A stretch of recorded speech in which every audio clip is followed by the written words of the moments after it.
What is going on, alpha males? Welcome.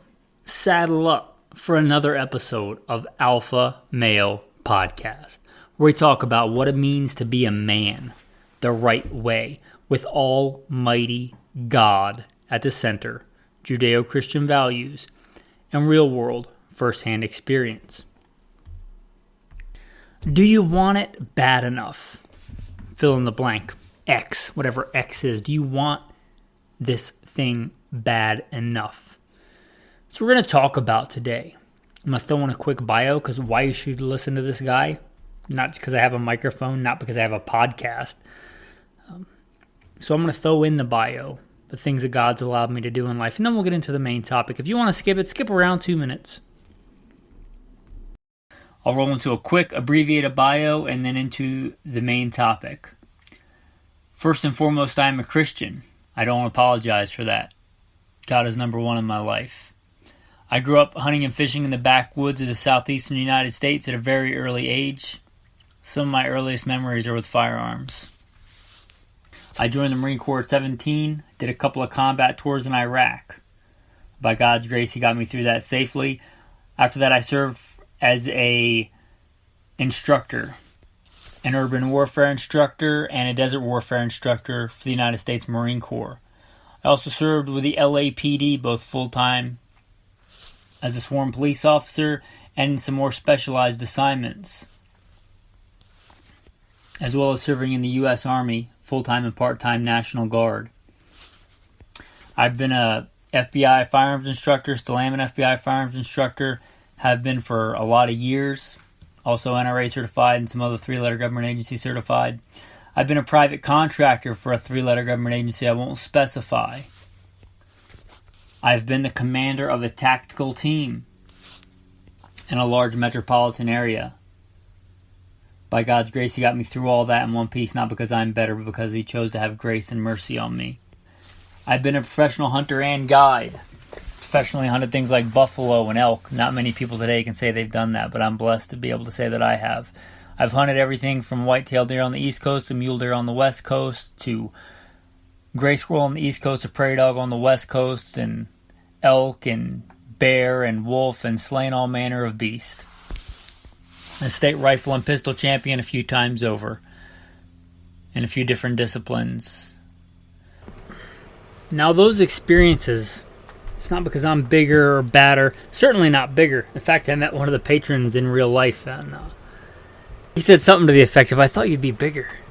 Reminded me of that William Wallace movie, where he's like, "Oh yeah, if William Wallace were here, he'd shoot lightning bolts out of his rear end." Well, I'm not William Wallace, but I am the person that did all those things in the bio. But not because I'm bigger or badder. I don't think that I survived when many other young good men did not. I give all the glory and all the credit to God, all the talents and experiences that He's given me and the things that He's let me live through. I hope to use them to glorify God and to help you today. So if I boast in anything, it's not in my strength, it's in that God had mercy on me and saved me because He had a purpose for me. And hopefully I can use those talents, skills, and abilities to serve you today. How bad do you want it? Now, I threw in the bio. I was a Marine, by God's grace. He allowed me to get through that. Nobody just hands anybody an EGA. That was a big deal. I joined back in the time we had the old woodland tricolors. The uniforms weren't just issued with EGAs on them. You had to actually iron on. That was back in the day when we polished our boots and ironed our uniforms, and we got the privilege to iron on an EGA. But even today, like, I should back up, EGA stands for Eagle, Globe, and Anchor. It's that symbol that you often see associated with the Marine Corps. And even today, you're supposed to earn that Eagle, Globe, and Anchor. Right? Getting through boot camp's a hard thing. It's a hard thing. For some, it's hard physically. For some, it's hard, which a lot of people focus on, but it's not hard physically for everybody. Some, it's hard emotionally. Some, it's hard mentally. But it's hard. It's designed to be hard for a reason, right? They don't just hand out Eagle, Globe, and Anchors like confetti. Everybody gets one, like today's participation trophy. You have to earn that. How bad do you want it? That's part of it, right? It was LAPD, it was at the time, it may still be the longest police academy in the country. And part of that was learning Spanish. That was a hard part for me. The other part, the shooting, the physical stuff, I'll be honest, wasn't that bad. And I'm blessed to have a good head on my shoulders. Learning the laws and remembering the laws and stuff wasn't that hard. But for me, learning Spanish you had to learn Spanish to graduate the academy. They're there now, but when I was growing up, I don't know if I ever saw a Hispanic person as a rural boy in the South. A lot of blacks, a lot of whites. I remember I was in high school when I saw my first Asian, I think, like in school. And I don't know that I saw a Hispanic person. They're there now. They've moved there, immigrated there now, but they weren't there. It just wasn't part of my culture. Learning Spanish was difficult for me. How bad did I want it? Did I want to spend the time that I was in the police academy doing that, and then my off time really cracking down and really studying Spanish? Not really, but I did because I wanted it bad enough. How bad do you want the thing that you're going after? Alto, manos arriba. Ponga sus manos atrás de su espalda. Cruce sus dedos. No se mueva. ¿Cuál es su apellido? Primer nombre, medio nombre. Letra por favor. Do you want it bad enough to learn another language? Do you want it bad enough to suffer for it, to work hard for it? And those are just examples from my bio. A lot of you guys know, if you listen regularly, that I live off a grid as a nomad. And a lot of people think, oh, that must be nice. Like, that's a fallacy. It must be nice. Many of you could do that if you actually wanted it bad enough. But there's suffering that comes along with it. Like last night, and this is common for me, I washed with a half a gallon jug of water. Sometimes, and that's just because I'm in the desert, sometimes I will bathe in a cold creek, and that might sound refreshing on a hot day when you're done with a run, but not in the middle of winter. It's not super fun.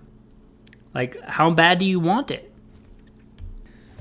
We've also lived in the Sonoran Desert and the Mojave Desert with no air conditioning.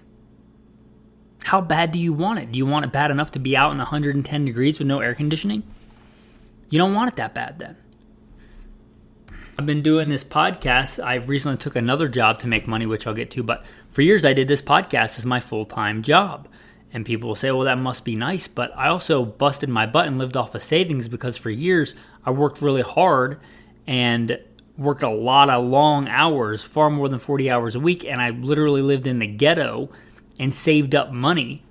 I've never owned a new car. Even in the middle of the Southwest, like Mojave Desert, I didn't have AC in my car. And a lot of days out in the desert with no AC. I could have just spent money. I could have got a car payment, which to me is ridiculous. But I was willing to suffer then so that I could save up money, and I've lived for years off, by God's grace, the savings He allowed me to save up. I like guns, and I didn't buy a whole bunch of new guns just with every paycheck because I wanted to save up money so that I could, for years, dig into savings and pour it into other things. But that was a suffering thing. I could have lived higher on the hog if I had chose to. Like, my wife and I rarely go out to eat. For an anniversary or something, maybe. But rarely do we go out to eat. We could, right? We could also have less money saved. I could also have not been able to do and get a podcast off the ground if we just wanted to go out and eat. One, it's not healthy, which is a whole nother thing, but I can cook a meal as good or better for a small fraction of the price. Or I can just wait and go hungry and eat when I get home later.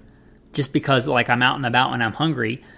Beat your body into submission. Do you want to be healthy and save money, or do you want to just gorge yourself whenever you're hungry and give your body whatever it craves? How much do you want it? How much do you want to be healthy? That's another thing. You don't get in good shape by accident. My wife and I joke about this one, and I very doubt that this woman listens to this podcast. But one of her friends, my wife, she's got her master's degree in health, exercise, and sports science. By God's grace, she's in very good shape. I am very much physically attracted to my wife. Not the only way I'm attracted to my wife, but I am physically attracted to my wife. She's gorgeous. I love her very much. One of her friends who's not as in shape was talking to her and said something to the effect of, and I wasn't there, she told me about this, was, "Oh, but it's easy for you. You like running." And we often joke about that. Like, oh yeah, it's good that I want to throw on this crazy heavy pack and march out in the desert. I like it. I really want to get off of a long day at work and I'm exhausted. And I really want to go lift really heavy things till it feels like I'm going to vomit. I want to roll out of bed butt crack early in the morning, earlier than I have to, and go for a run because I just really love it. No. You do it because you're willing to suffer for it because you want it bad enough. You want to be in shape bad enough.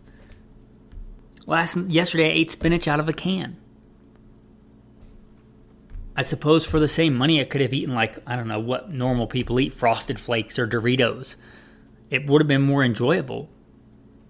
But I want to be healthy. How bad do you want it? Do you want it bad enough to make a simple choice of saying, I'm going to eat spinach instead of Doritos, right? I'm going to drink water instead of a Diet Coke.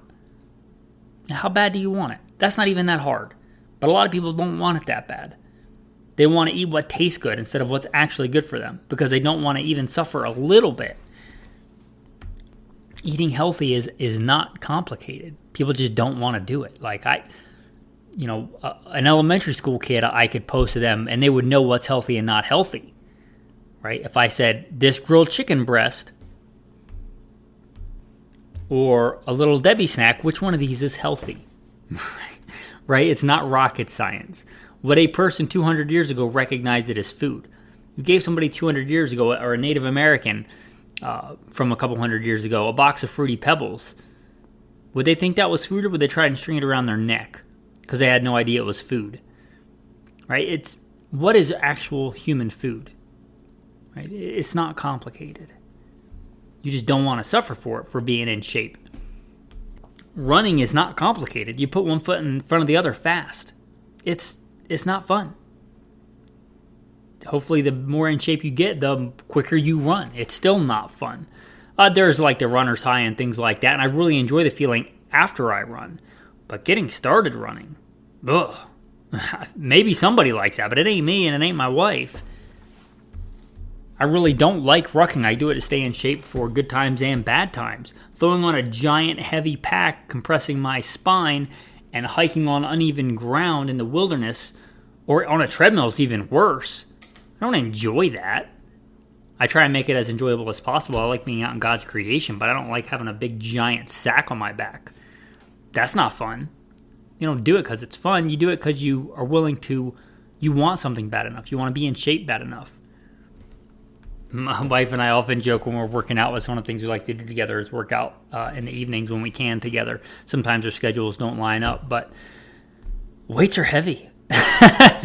Weights are heavy. If they're not heavy, you're probably not doing it right? The whole point. Who enjoys, if you don't know how working out works, you're literally tearing your muscles apart. You're tearing your muscle fibers apart. You're ripping your muscles apart. What part of that sounds enjoyable? What part of that sounds fun? None part of it. It's not fun. You do it because you want it bad enough. How bad do you want it? Because it'd be easier for me, well, we don't have TV, but that's on design. It would be easier for me every night to go home and watch whatever people watch, Netflix on a television, instead of working out, right? It certainly would be easier and more enjoyable. But how bad do you want to be in shape? If you tell me you don't have time to be in shape and you've watched TV at all this week, this month, that's garbage. You just chose to spend your time another way. Let's talk about one of the most important things in life.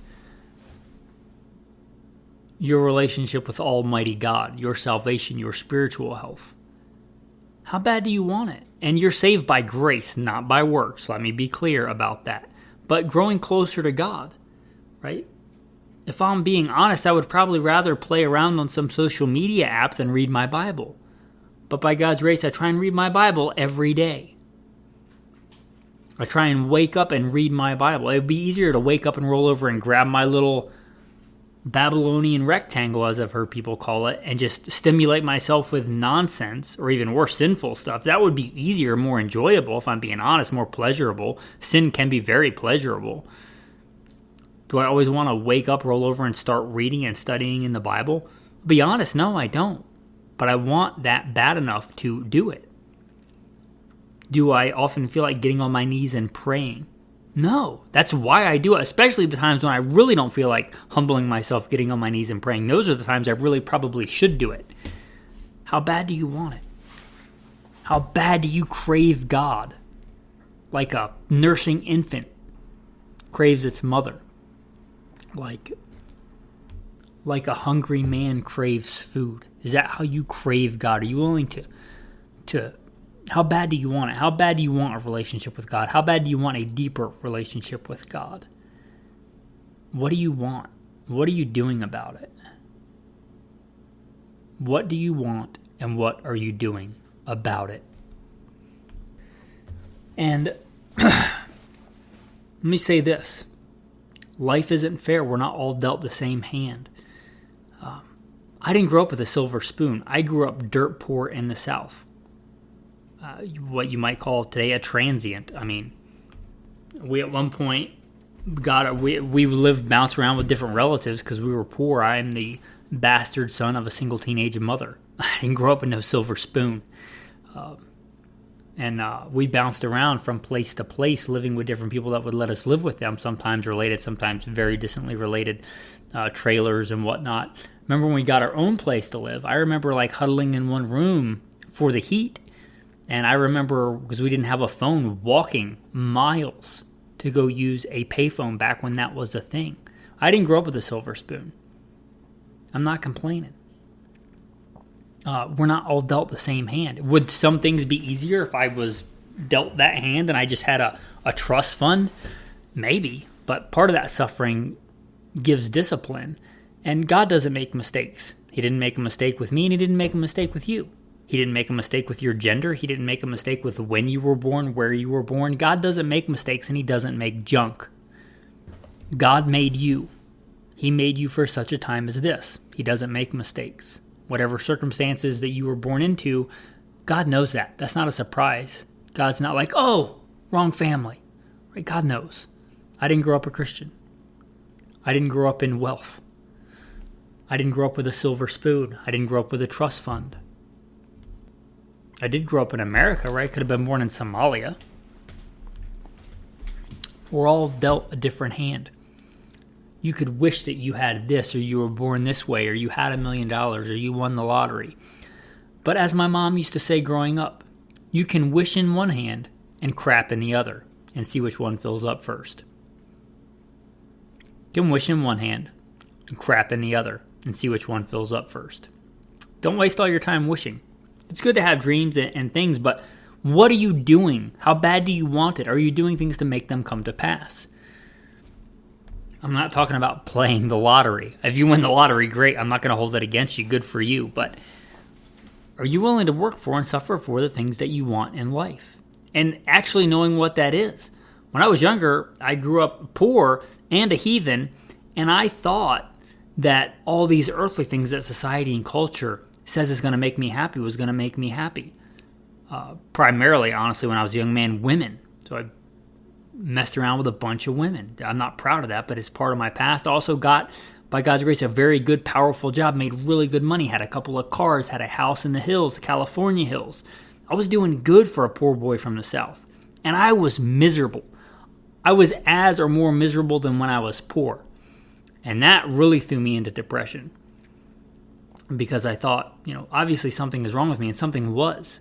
I had all that stuff, but that stuff didn't matter because that stuff's not what's really important. I had a crap relationship with the creator of the universe, with Almighty God. I was turning my back on him and spitting in his face, and all the stuff wasn't going to make up for that. All the stuff wasn't going to make me happy. All the women in the world that I slept with, I was just going to wake up lonely because I was trying to fill a void that was supposed to be filled with God. And by God's grace, He, by His grace, by His unmerited, unearned favor, because it's a gift, He revealed Himself to me. And I took the bait as a new creation after that. The point of that is knowing what actually is important, what you actually want, not chasing after the next shiny thing, thinking it's going to make you happy when it's not. But if there's something that you think is good and healthy for you that you should work towards, how bad do you want it? And Unless you're like uber wealthy, and not many rich are saved. It's easier for a camel to go through the eye of a needle than for a rich man to be saved, Jesus says. He also says what is impossible with man is possible with God. Rich people can be saved, but it's difficult. As a modern-day philosopher once said, mo money, mo problems. I can't have everything that I want. I could live in a house with on-grid with electricity in a place. My wife and I could have a big screen TV. But we know that's not really important to us. We gave that up on purpose. We could have furniture. We could have whatever people in society say is actually matters and going to make us happy. But we know that it doesn't. And I know that it doesn't because I've had it and it didn't. But if there's something you actually think that is going to make you happy to work towards, an Eagle, Globe, and Anchor if you're desiring to be in the military, a badge if you're desiring to be in law enforcement, winning a shooting competition. I've been blessed to win more shooting competitions than I can remember. How bad do you want it? Because nobody shows up to their first shooting competition and just wins it. That's not how that works. Some people are more gifted and more talented than others, and I'm blessed to be a gifted, talented shooter by God's grace. But Jesus says after the parable of the talents, to he who has, more shall be given, and he will have an abundance. But to he who does not have, even what he has will be taken away. If you're not using the talents, you serve an infinite, almighty, all-powerful, all-wise God. If you're not using what he gave you now for good, why get more? That doesn't make any sense. It's because you want it. God doesn't revolve around what you want. It's good to pray for things that you do want that are healthy and good for you, but got a little off track there. Going back to winning a shooting competition, and this is just one example that from my life, you can apply it to whatever, but you get it by putting in the trigger time, by putting in the reps, by doing the dry fire. By God's grace, except for Sabbaths and high holy days and Moedim appointed times like Passover,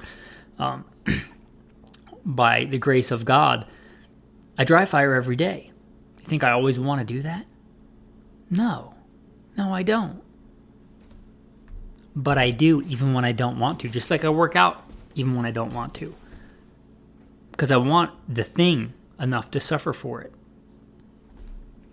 Nobody wins a shooting competition by accident. Nobody shows up to their first formal shooting competition that I'm ever aware of in history and just wins. You're not going to a USPSA match if you've never competed in USPSA and winning.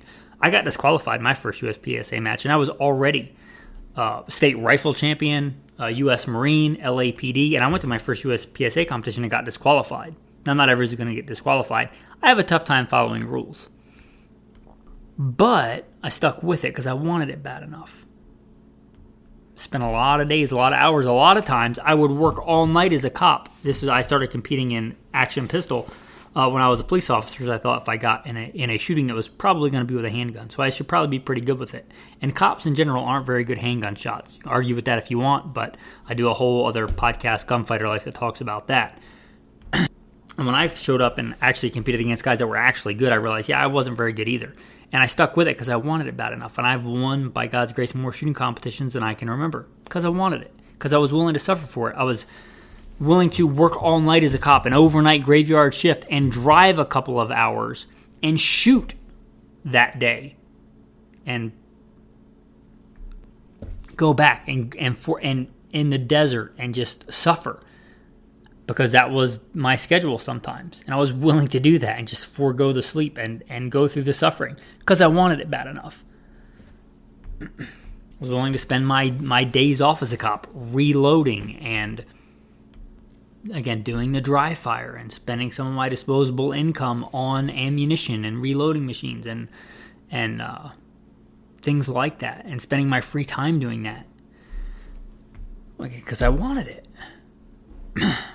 Another thing for you young men, and not being misdirected, if you feel called by God to be married, and I'm not for casual dating. I didn't grow up a Christian. I've lived that life. It's hollow and empty. And it will bring you pleasure, I won't lie, but it will not bring you joy and peace and happiness. And you'll often end and be more alone and more lonely and more destitute than just being chaste. Because I was chaste for what seems to me like a very long time after I became a Christian. And I was still happier than when I wasn't a Christian and chasing women around. But if you feel called to be married, How bad do you want it? That's also a gift of God, right? I'm not talking about saving a bunch of money and buying a woman. But what I'm talking about is, do you want a good woman? Do you want a good wife? Not just a hot girl, not just something for pleasure, not a plaything. Do you want an actual good woman, a wife, one who will stand by you, one that you will wake up next to and be happy? Not always. Marriage is hard. I'll be the first to admit that. Marriage is a challenge. It is like a long-term marathon, but it's worth it. Do you want a woman like that, a good woman? How bad do you want it? Be a good man. Do you want a faithful woman? Be a faithful man. Do you want a woman who does what she says? Doesn't run around, doesn't lie, doesn't, talk to other dudes or whatever behind your back? Are you that kind of man? How bad do you want it? Be that kind of person. Don't be a hypocrite. One thing that Jesus rails against is hypocrisy. Don't be a hypocrite. You want a good woman, a good wife. Be that good man. Whatever women's lib and a bunch of other crap may say, and some women are exceptions, but a woman in general wants a man that can provide for her and protect for her. So how bad do you want a wife? Can you be a good husband? How bad do you want it? And I'll be honest, there are some women that like to get treated like crap. And I'm not a psychologist. I'm not even going to dive into why that is, but that's probably not the woman that you want. And if it is, I would really be circumspect and consider that for yourself. But if you want a good, loving woman who will stand by you in hard times, who will be there with you, who will submit to you when it's called for, are you submitting to Christ? Because she's supposed to submit to you as you submit to Christ. How bad do you want it? Are you doing what God is telling you to do? So if you're not submitting to God, if you're not living like Christ, submitting to Christ, why do you want a woman to submit to you? Because you're not doing it right. Why should a woman submit to you? How bad do you want it? Now, do you want a good wife? Are you being a good man? Are you, even though you're not married, are you embodying what a good husband would be? Are you faithful? Are you able to provide and protect in many different ways? Are you forgiving? Are you not petty? Whatever the attributes are important for you in a wife, are you embodying that as a man? Because you're supposed to be the leader. How bad do you want it? I'm not talking about working hard to act fake and get a woman based on a bunch of superfluous, shiny stuff. I'm talking about being actually, not portraying something else, not faking it, not fronting, not any of that stuff, not the glitter and the glamour, but actually being that kind of man for that kind of woman. Do you want it bad enough? How bad do you want it? Are you doing those things, the hard things? Not the going to a club and buying the drinks and, wearing a nice shirt, or not that kind of stuff, the actual stuff, to be a good man to a good woman, to be a husband.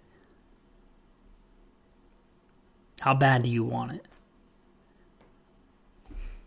I had some other stuff on the agenda, but I don't like to just add content for the sake of adding content. I think by God's grace, I articulated that, and you get the idea. How bad do you want it? Are you willing to work for it, suffer for it, sacrifice now for the long term? This is the Alpha Male Podcast, not the Average Joe Easy Way Out podcast. I hope you appreciate this. If you do, value for value exchange. I'm not going to sit here and beg you and cry for your money, but if you got something out of this episode and you want to help support the podcast, hopefully help other men hear it, two big things you can do. One, you can share it with somebody you think would enjoy this podcast, would glean something from it. And not out of spite, like, oh, Joe, he's all jacked up, he needs to hear this. But like out of love, then share it. That's a big one. Share it. The algorithm's not exactly pushing this kind of content, I don't think. So share it.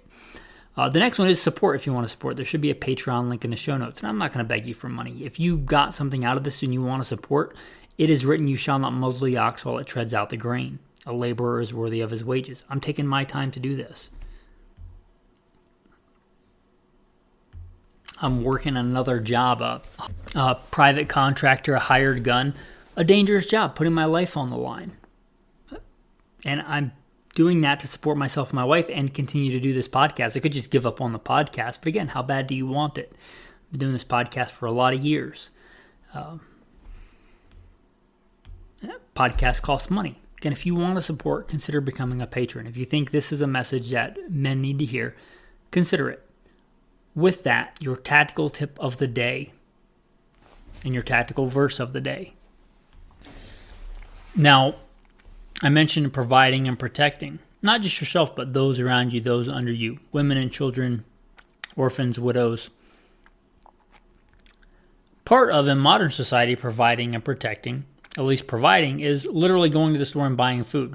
You take some of your time, convert that into zeros in a bank account, because most people don't even use cash anymore, and you take those zeros and you go to some random store and you throw stuff in a cart and you go home with it. And that's providing for. What if that doesn't work?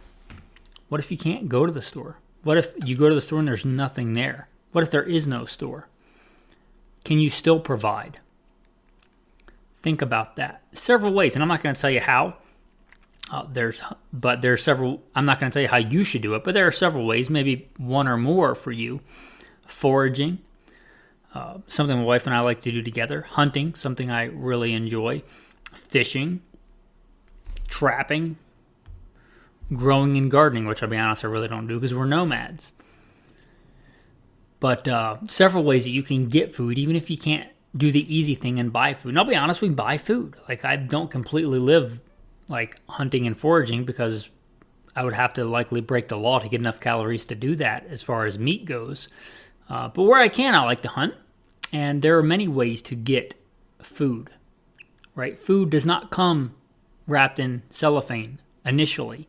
It comes from God's beautiful earth. So maybe bypass the middleman and figure out a way to get your own food.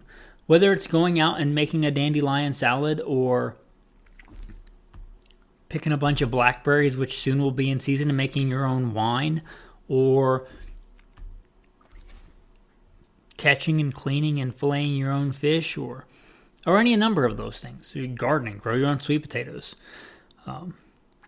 Just have a way to put food on the table as a man, even if there's nothing at the store. That's my tip for you for today. Your tactical verse of the day. Rejoice always, pray continually, give thanks in all circumstances, for this is God's will for you in Christ Jesus. Rejoice always, pray continually, give thanks in all circumstances, for this is God's will for you in Christ Jesus. Thanks for listening. Have a blessed day.